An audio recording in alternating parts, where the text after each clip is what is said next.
O que são erros de psicólogos e psicanalistas no manejo de pacientes? São condutas equivocadas que não levam resultados nenhum, não levam resultados que o paciente veio buscar na terapia. Aí o paciente fica patinando, o paciente não sai do lugar, o paciente se arrepende de ter iniciado a terapia, acaba abandonando o tratamento, nunca mais voltando, desaparece de vez, nem fala nada para você, e você fica a ver navios.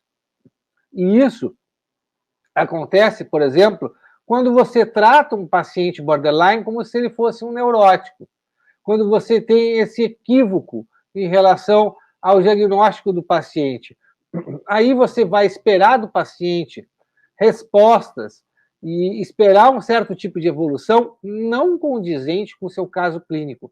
O paciente vai ser mais problemático, vai ter mais conflitos, o caso vai ser mais grave do que você acha que ele é, e você não vai conseguir entregar os resultados que ele precisa para resolver seus problemas emocionais, para ter uma vida melhor, para conseguir achar uma luz no fim do túnel para o seu sofrimento, que é avassalador. Porque quem conhece os casos borderlines sabe o quanto esses pacientes sofrem, o quanto esses pacientes são angustiados, o quanto esses pacientes têm um tumulto emocional em suas vidas.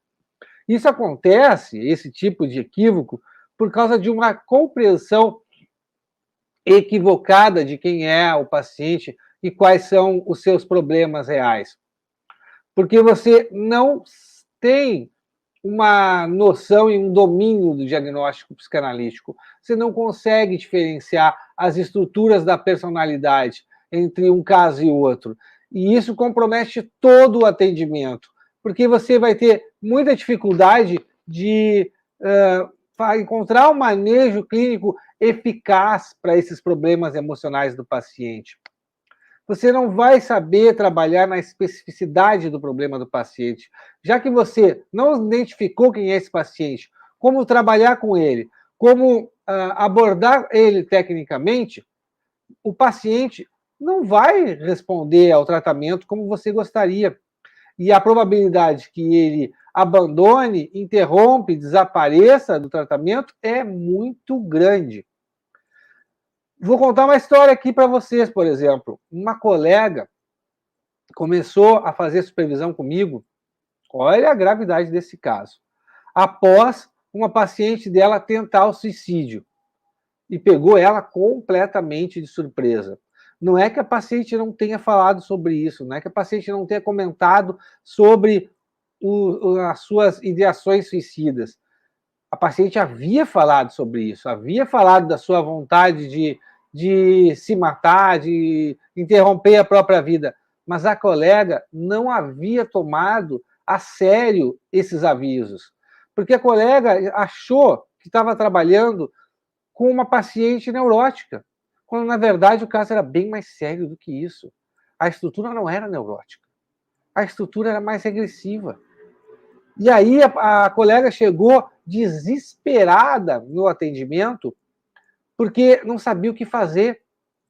Tive que acalmá-la antes de poder arrumar a casa, arrumar a bagunça, orientá-la, né, para poder ela saber quem era aquela paciente que estava ali na frente e a maneira como ela ia trabalhar com essa paciente. Porque a gente tem que pensar que o nosso trabalho é como um jogo de xadrez.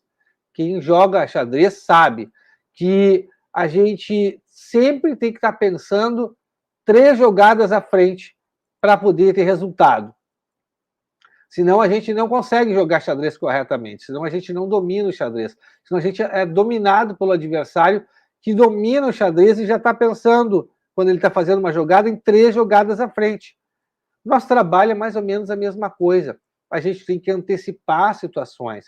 Se um paciente vem até nós e fala das suas ideações, das suas ideias suicidas, a gente tem que levar isso a sério.